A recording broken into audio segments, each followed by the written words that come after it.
Hi students, आज एक फिर से नई वीडियो में आप लोग का स्वागत है। तो पिछली वीडियो में हमने क्या जाना था एम्फेटिक प्रोनाउन के बारे में, और इस वीडियो में एम्फेटिक प्रोनाउन और रिफ्लेक्सिव प्रोनाउन के डिफरेंसेस के बारे में जानेंगे। ठीक है, जैसे कि एम्फेटिक प्रोनाउन में भी वही सारे प्रोनाउंस आते हैं और रिफ्लेक्सिव प्रोनाउन में भी सेम प्रोनाउंस आते हैं।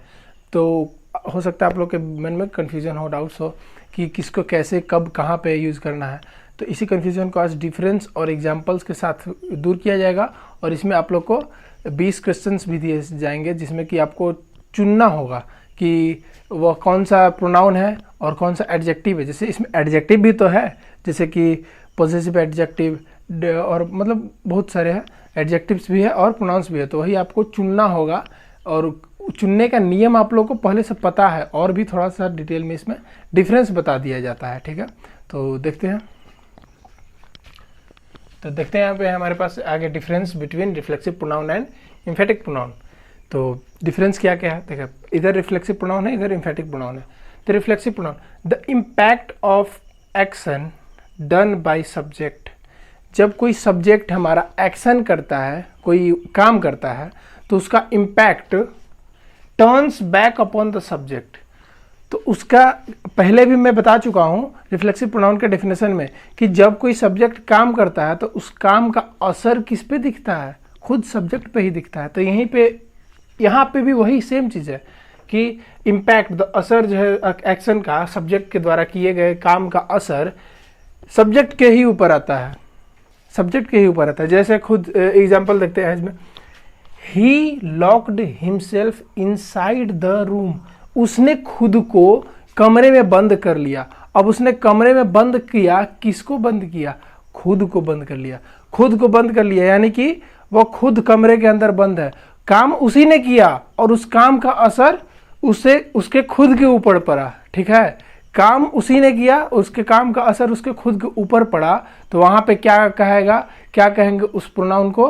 Reflexive pronoun. ठीक है, और इसी से मिलता जुलता एक सेंटेंस देखते हैं, जैसे कि यहाँ पे है the subject emphasize itself and explains the sentence. यहाँ पे क्या कर रहा है कि यहाँ पे जो सब्जेक्ट है वह जोर देता है, खुद के ऊपर जोर दे के बताता है कि इस काम को मैंने ही किया है।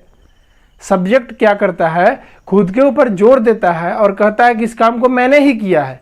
तो वहां पे वह क्या कहलाएगा? एम्फेटिक प्रोनाउन कहलाएगा। और एम्फेटिक प्रोनाउन में जैसे कि यहाँ पे हमने रिफ्लेक्सिव प्रोनाउन में ये एक एग्जांपल देखा कि उसने खुद को कमरे में बंद कर लिया, अपने आप को कमरे में बंद कर लिया गया। अब यहाँ पे क्या एग्जांपल है? He locked Kallu. उसने कल्लू को कमरे में बंद कर दिया। He locked Kallu inside the room himself. उसने खुद कल्लू को रूम में बंद कर दिया। तो पहले वाले एग्जांपल में क्या था, रिफ्लेक्सिव वाले में, कि वो जो क्या करता था, उसने क्या किया था कि खुद को कमरे में बंद कर दिया, तो उस काम का असर उसके खुद के ऊपर पड़ा। लेकिन यहाँ पे उसने खुद किसको बंद किया? किसी और को बंद किया, कल्लू को बंद किया। तो अब क्या है, उस काम का असर किसके ऊपर पड़ा? कल्लू के ऊपर पड़ा, ना कि उसके ऊपर पड़ा। अब आई बात समझ में? क्लियर, एकदम क्लैरिटी हो गया कि जब काम का असर खुद के ऊपर आएगा तो रिफ्लेक्सिव प्रोनाउन, और जब काम का असर खुद के ऊपर नहीं आएगा, सिर्फ और सिर्फ खुद के ऊपर जोर दिया जाएगा कि मैंने किया, जैसे कि उसने ही किया, उसने खुद कल्लू को कमरे के अंदर बंद किया। तो वहां पे क्या कहलाएगा? Emphatic pronoun. एक और एग्जांपल्स देख लेते हैं। ही कंसीडर्ड हिमसेल्फ गिल्टी। उसने खुद को दोषी माना।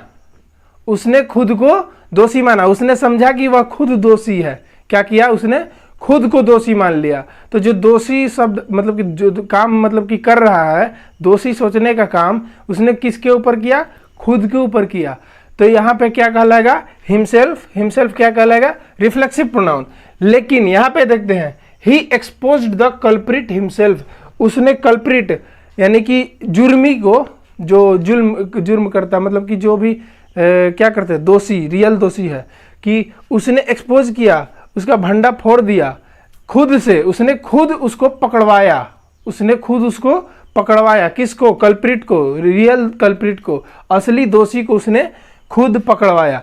तो यहाँ पे भी उसी ने काम किया, खुद काम किया, लेकिन यहाँ पे काम का असर सब्जेक्ट पे पड़ रहा है नहीं, इस पे पड़ रहा है, कल्प्रिट पे, जो रियल कल्प्रिट है उसके ऊपर काम का असर पड़ रहा है। लेकिन यहाँ पे गिल्टी समझने के काम का असर खुद पे पड़ रहा है, लेकिन यहाँ पे कल्प्रिट कोई और है और उसी को पकड़वाने का काम का असर कल्प्रिट पे पड़ रहा है, ना कि सब्जेक्ट पे पड़ रहा है। तो यही था रिफ्लेक्सिव प्रोनाउन और एम्फेटिक प्रोनाउन के बीच में डिफरेंसेस। ठीक है, अब यहाँ पे कुछ क्वेश्चंस देखते हैं जिसमें कि आप लोग को खुद से उसमें चूज करना होगा कि कौन सा पॉजेसिव प्रोनाउन है, पर्सनल प्रोनाउन है, पॉजेसिव एडजेक्टिव है, अब तक जितने भी बताए गए हैं तो उसमें से आप सबको चूज करना होगा। ठीक है, देखते हैं क्वेश्चन अब। चलिए आते हैं अब इसके क्वेश्चंस पे। कुछ रिविजनल क्वेश्चंस है जिसको रिवाइज कर सकते हैं हम लोग, एक रिकॉल कर सकते हैं अपने माइंड को। तो यहाँ पे क्या करा, tell which pronouns adjectives in the following sentences are personal pronouns, possessive pronouns, reflexive pronouns, emphatic pronouns, possessive adjectives. तो अभी तक हमने ये सब सारे चीज जाने, तो उसी में से पूछ रहा है कि आप इन सेंटेंसेस को देखो, उसमें से वर्ड्स को चूज करो कि कौन कौन सा पर्सनल प्रोनाउन है, पॉजेसिव प्रोनाउन है, रिफ्लेक्सिव प्रोनाउन है, एम्फेटिक प्रोनाउन है या फिर पॉजेसिव एडजेक्टिव है, कौन कौन सा। तो यहाँ पे देखते हैं। ठीक है, पॉज देखते हैं मैम। जैसे कि 10 क्वेश्चन है आपके पास यहाँ पे, और पहला मैं एग्जांपल सॉल्व करके आपको दिखाता हूँ कैसे करना है, उसके बाद बाकी के 9 क्वेश्चन आपको खुद करने होंगे और 10 क्वेश्चन आपको फिर से दिए जाएंगे। जैसे माई मदर लव्स मी, तो माई मदर यहाँ पे आप देखो समझो कि इसमें कोई आपको एडजेक्टिव दिख रहा है या फिर प्रोनाउन दिख रहा है। तो हाँ दिख रहा है। सबसे पहले क्या, माई, माई एक प्रोनाउन है, दिख रहा है। सबसे पहले यहाँ पे देखेंगे माई, माई एक क्या है, प्रोनाउन है। तो अब यहाँ पे एक चीज समझो कि मैंने पहले बताया था फर्स्ट वीडियो में भी प्रोनाउन के, कि जब ये माई अकेले रहेगा तो प्रोनाउन कहलाएगा। जो बीच का पॉजेसिव केस था उसमें जब अकेले रहता है तो क्या कहलाता है, प्रोनाउन कहलाता है। लेकिन इसी के साथ बगल में कोई अगर नाउन जुड़ जाए, बगल में कोई नाउन जुड़ जाए तो वहां पे वो पॉजेसिव एडजेक्टिव हो जाता है। क्या कहलाता है, पॉजेसिव एडजेक्टिव। तो माई है, प्रोनाउन है, ठीक है, कोई दिक्कत नहीं है, मगर बगल में इसके क्या आ गया, एक नाउन आ गया। मदर क्या है, नाउन है। तो अब यहां पे वह प्रोनाउन नहीं रहेगा, क्या हो जाएगा, पॉजेसिव एडजेक्टिव हो जाएगा। तो इसको लिखेंगे पॉजेसिव एडजेक्टिव, पॉजेसिव एडजेक्टिव लिख देंगे।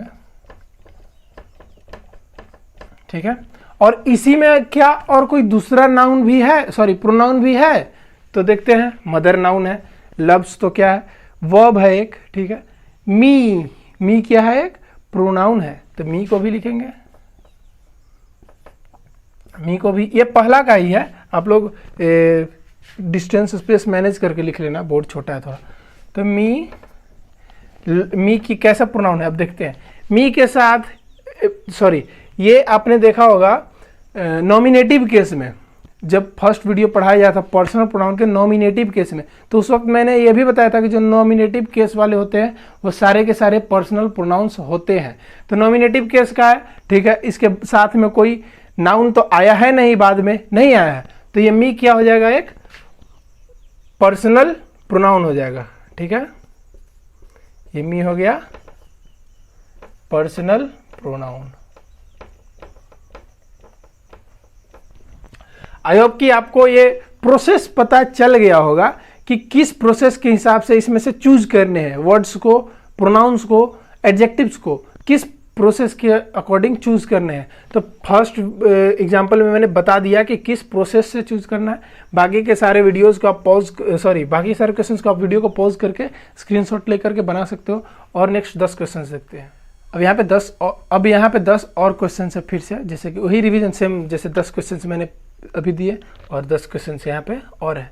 तो इन क्वेश्चंस को भी आप स्क्रीनशॉट करके लिख लोगे, नोट कर लोगे और खुद से सॉल्व करने का प्रयास करोगे। फिर से एक बार हिंट दे देता हूँ, जैसे कि सी प्रेज्ड हिमसेल्फ। तो यहाँ पे आपको देखना है कि प्रोनाउन के कौन कौन सा है। जैसे कि सी एक प्रोनाउन है, हाँ है। कैसा, सी के बाद कोई नाउन है, नाउन नहीं है, प्रेज्ड नाउन नहीं है, वर्ब है। तो इसको क्या कहेंगे, पर्सनल प्रोनाउन। हर सेल्फ है, तो ये भी एक प्रोनाउन ही है। कैसा प्रोनाउन है, तो सी प्रेज्ड हर सेल्फ, उसने खुद की खुद की अच्छाई की, मतलब खुद का क्या क्या अच्छाई किया, मतलब खुद के बारे में बड़ाई करना, प्रेज। तो हर सेल्फ, खुद के ऊपर असर आया ना काम का, तो कैसा प्रोनाउन हो जाएगा, रिफ्लेक्सिव प्रोनाउन। बस एज सिंपल एज दैट। तो आई होप कि आप इस चीज़ को समझ गए होगे, इस प्रोसेस को कैसे करना है कैसे नहीं करना है। और अगर वीडियो अच्छी लगे तो लाइक कर दो, चैनल को सब्सक्राइब कर दो। मिलते हैं नेक्स्ट वीडियो में।